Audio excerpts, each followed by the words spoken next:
Bonjour à tous et bienvenue dans cette vidéo d'accueil sécurité. Pour tous les nouveaux arrivants, bienvenue chez Sapien. Cette vidéo va vous servir de guide pour prévenir le danger et assurer votre sécurité.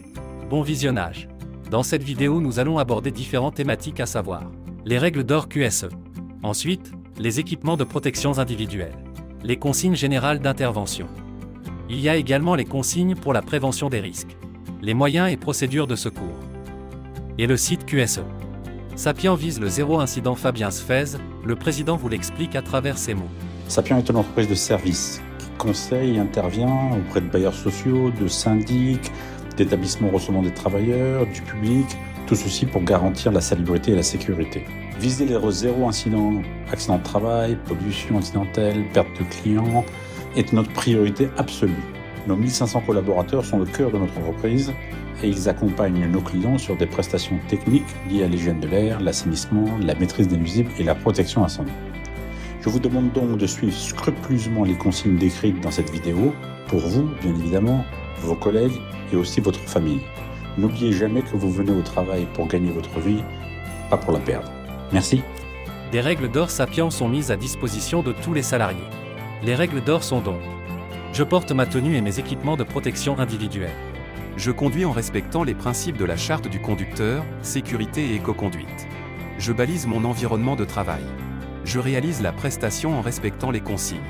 Je signale les situations dangereuses.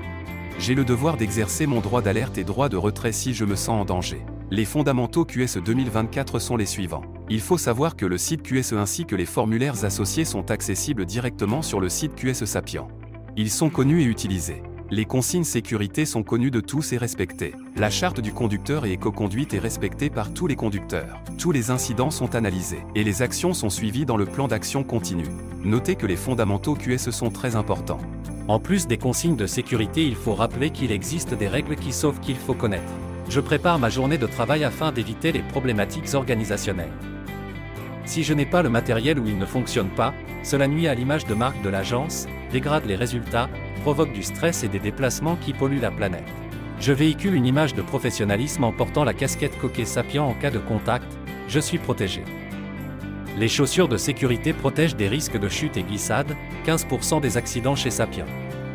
Elles permettent également de se protéger des chutes d'objets. Il faut rester vigilant lors des déplacements. La présence d'un objet au sol ou d'une flaque d'eau peut me faire trébucher. Les prestations Sapien peuvent exposer à des risques pour la santé, poussière, microbes, virus. Les vêtements sont nettoyés par caliche pour ne pas exposer les personnes qui vivent avec moi. Pour les prestations assainissement et dératisation de ville, pantalons, vestes et parkas HV sont obligatoires. Les gyrophares et le balisage me protègent. Au volant, je fais attention, je ne téléphone pas et n'envoie pas de SMS au volant pour ma sécurité et celle des autres. Pour les accès au travail pendant la réalisation d'une intervention, se garer en marche arrière permet de quitter son emplacement plus rapidement. La visibilité est meilleure lorsqu'il faut évacuer, par exemple en cas d'incendie, et cela évite également les risques de collision au démarrage. Je ne réponds pas aux provocations et fais marche arrière poliment. Les prestations en zone sensible sont réalisées prioritairement le matin. J'entends un chien aboyer derrière la porte. Je demande à ce qu'il soit isolé, sur le balcon par exemple. Si le locataire refuse, je ne rentre pas dans le logement et mentionne l'information sur le bon d'intervention. Dès que cela est possible, l'utilisation de protection collective est privilégiée, nacelle, plateforme de travail. Sécurisé. Le matériel doit être vérifié et en bon état. L'échelle doit être sécurisée, barre d'accroche dans les cages d'escalier, on appuie sur le véhicule pour les travaux. D'urgence assainissement, tenu par le collègue. Chez Sapien, les chutes d'échelle, chutes d'escabeau, chutes dans les escaliers entraînent 25% des accidents avec arrêt de travail. Sac à dos et ceinture porte-outils sont mes alliés. En milieu humide, le matériel électroportatif à batterie est privilégié, dans les caves inondées, interdiction d'utiliser les interrupteurs, utilisez plutôt une lampe. Je manipule un produit chimique. Je m'équipe, lunettes ou visières, gants, tenue adaptée. Je dilue conformément à la fiche technique. En cas de contact avec le produit, je retire les vêtements souillés et rince abondamment. Les secours sont informés immédiatement et les consignes des sauveteurs sont suivies. Une personne suspendue dans son harnais de sécurité a une espérance de vie d'environ 15 à 20 minutes, syndrome du harnais. Le plan de prévention va notamment préciser les modalités d'intervention des secours pour une efficacité maximale. Pour les interventions en espace clos, ne jamais être seul et ne jamais être sans son détecteur 4 gaz. Il faut porter ses lunettes de sécurité lorsqu'il y a un risque de projection de poussière, d'eau, souillée, de produits, parce que, c'est arrivé chez Sapiens que lors d'une découpe de tuyauterie en fonte, dans le but de poser un hermétique, notre collègue reçoive de la limaille dans l'œil. Pour des plaques béton et des plaques collées je me fais aider, je ne force jamais pour ouvrir un tampon. 6 collègues Sapiens se sont vus prescrire des arrêts de travail pour douleur dorsale en 2022. L'ouverture de tampons a provoqué chez Sapiens des accidents graves par coupure d'écrasement. Je mets progressivement la pression. Je ne laisse pas filer la buse, le tuyau doit rester tendu, qu'à des regards en charge, j'introduis toujours la buse dans le réseau sec. De la boîte à idées, aux enquêtes de satisfaction, en passant par les formulaires de visite et l'accès à la documentation, vous pourrez trouver dans le site QS Sapiens l'ensemble des informations utiles pour prévenir les risques et améliorer la satisfaction de nos clients, internes et externes. Parlons maintenant des équipements individuels. Les équipements de protection individuelle, EPI, sont spécialement conçus pour vous. Ils garantissent votre sécurité et améliorent votre performance. Découvrons comment. Les EPI comprennent le casque pour vous protéger des chutes d'objets et des chutes de hauteur. La casquette coquet qui protège des chocs et des heurts. Chez Sapiens, le port de la casquette coquet est obligatoire sauf lorsque vous portez un casque. Tout travaux sur voirie doit être réalisé muni de vêtements haute visibilité. Les gants, à chaque risque son gant. Nous détaillerons comment choisir les gants qui protègent des différents risques dans la partie suivante de la vidéo. Le harnais anti-chute, si vous n'êtes pas formé, vous n'êtes pas autorisé à le porter. Les vêtements de travail comprennent, par exemple les pantalons et vestes entretenus par Calige. Les lunettes et le masque qui protègent les yeux et le visage contre les particules et les produits chimiques. Les chaussures de sécurité vous protègent en cas de chute d'objets mais surtout des glissades. Très attentifs à la sécurité de nos collaborateurs, nous nous appuyons sur des lois telles que la norme, EN 388 qui évalue la performance des gants contre les risques mécaniques, comme les coupures, perforations, abrasions et déchirures. Les numéros de 1 à 4 indiquent la résistance, 4 étant la meilleure. Les lettres A à F notent la résistance à l'abrasion, F étant la plus élevée. Choisissez des gants avec les numéros et lettres appropriés pour la protection dont vous avez besoin. En France, l'employeur est obligé de fournir les équipements de protection individuelle gratuitement à tous ses employés, et le salarié est dans l'obligation de les porter. Se conformer aux normes légales est donc essentiel pour votre sécurité et celle de vos collègues. Maintenant les consignes générales. Les consignes générales d'intervention se résument en 3 points principaux. Le premier point consiste à préparer son intervention en vérifiant minutieusement vos documents d'intervention et votre itinéraire. Ensuite, n'hésitez pas à demander des explications si nécessaire pour une compréhension complète de la tâche. Prenez connaissance du plan de prévention du site s'il est en place. Le deuxième point consiste à regarder où vous mettez les pieds. Il faut porter une attention particulière à vos pieds et à votre environnement immédiat. Soyez vigilant face au sol glissant ou encombré qui pourrait présenter des dangers. Il est interdit de courir lors de vos déplacements, que ce soit dans les couloirs ou dans les escaliers. Veuillez à chaque fois que vous empruntez des escaliers à tenir fermement la rampe pour votre propre sécurité. Enfin, le dernier point, sur les lieux, attention. Stationnez avec précaution et balisez votre chantier pour garantir la sécurité de tous. Protégez les installations du client, le cas échéant, en utilisant des bâches ou des dispositifs appropriés. Effectuez une vérification des éléments de sécurité environnants, tels que la présence de tiers ou d'animaux, pour éviter tout risque inattendu. Maintenant, les consignes pour la prévention des risques. Commençons par le risque biologique. Pour comprendre et prévenir les risques biologiques, il faut commencer par reconnaître et minimiser ces dangers, c'est crucial pour notre sécurité au travail. Découvrons ensemble comment identifier, prévenir et réduire les risques biologiques pour garantir un environnement de travail sain.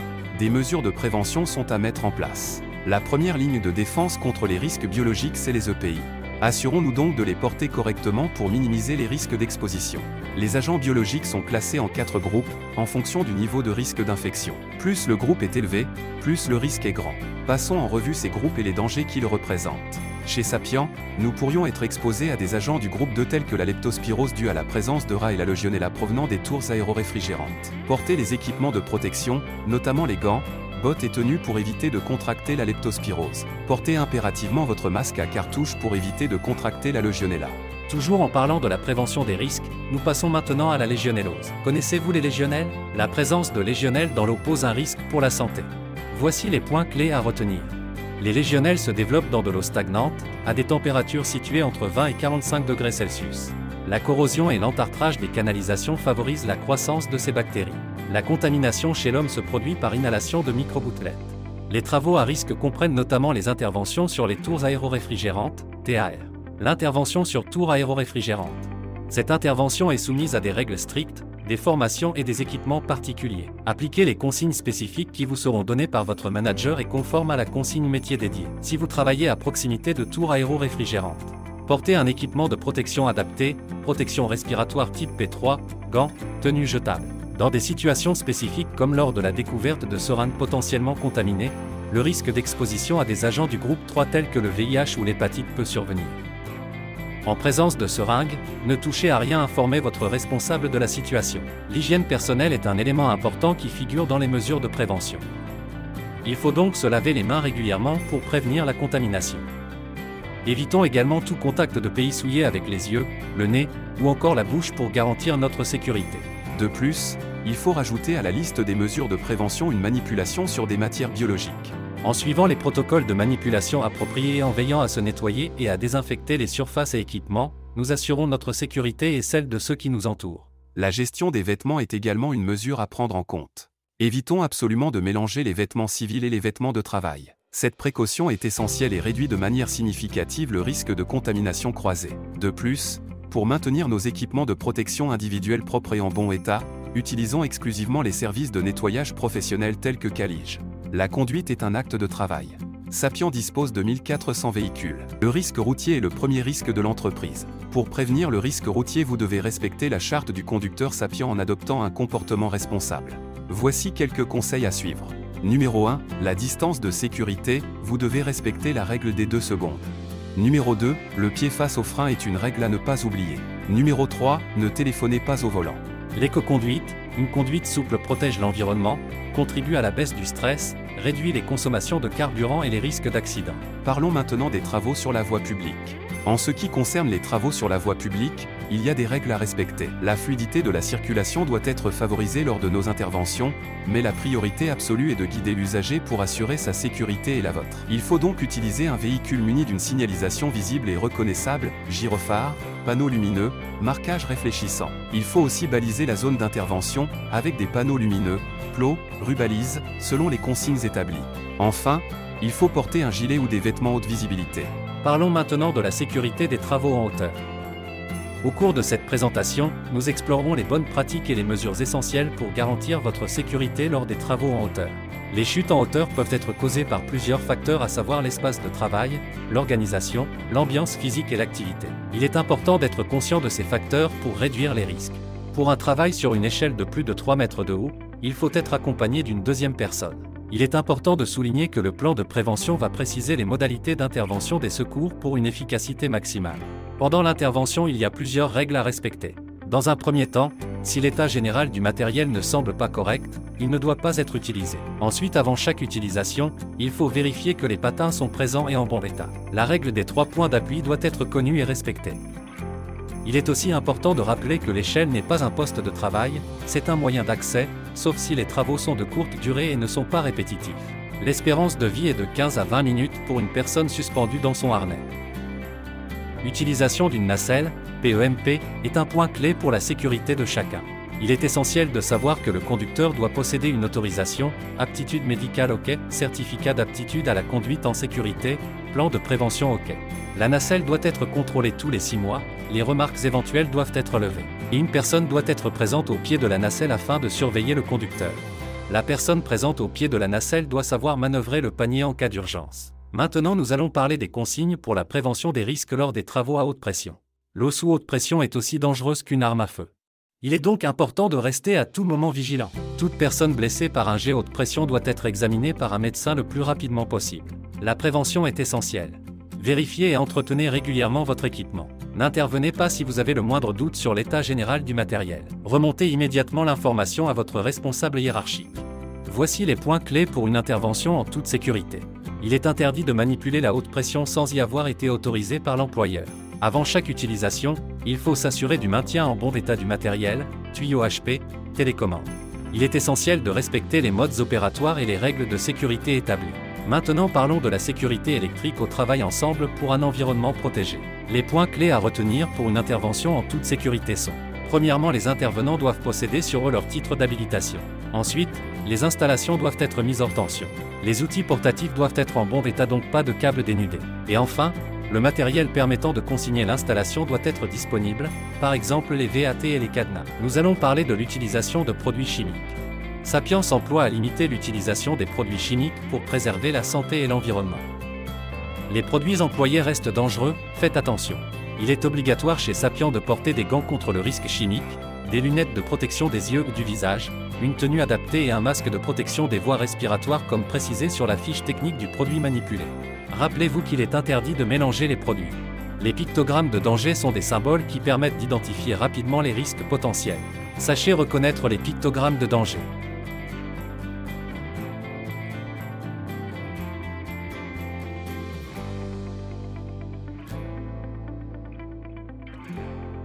Il faut également lire attentivement les FT et FDS pour suivre les consignes de manipulation et de stockage, consignes de sécurité du fournisseur. Il faut s'assurer de respecter les quantités recommandées pour éviter des réactions dangereuses. Assurez-vous également d'une ventilation appropriée pour réduire la concentration de vapeur et gaz toxiques. Ce qu'il faut retenir pour faire une intervention en toute sécurité. 1. Savoir diluer un produit. 2. Utiliser des produits étiquetés. 3. Ne jamais mettre de produits dans un contenant alimentaire. 4. Avoir accès rapidement aux FDS et fiches techniques. 5. Respecter les consignes de stockage des produits. 6. Connaître les consignes en cas de déversement de produits. 7. Suivre les procédures de gestion des déchets chimiques. Veillez à transporter les produits dans des contenants étiquetés et fermés. Assurez-vous que les produits sont entreposés correctement et hors de portée et fermez votre véhicule. Et ne les stockez surtout pas à proximité de denrées alimentaires ou d'équipements de protection. Le risque amiante est réel. L'amiante est un danger omniprésent. Il peut causer des maladies graves, notamment le cancer du poumon. Quand est-on exposé au risque amiante? Il faut savoir que lorsque l'on effectue des travaux susceptibles de libérer des fibres d'amiante telles que le perçage. Les bâtiments construits avant 1997 peuvent contenir de l'amiante. Comment y est-on exposé? Par voie respiratoire. Comment se prévenir de toutes les expositions? En consultant les dossiers techniques amiante et repérage avant travaux, faites attention à la date de construction du bâtiment. Les créations de trappes de visite ou les condamnations de vie d'ordures peuvent exposer à l'amiante.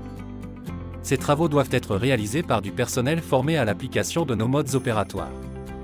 Chez Sapiens, on ne touche pas si on n'est pas formé. En cas de doute, contactez votre RT et appliquez les modes opératoires si vous êtes formé. Maintenant, nous allons évoquer les gestes et postures. Suivez les quelques conseils qui vont suivre pour rester en bonne santé. Commençons par réduire les blessures et les douleurs en adaptant les bons gestes.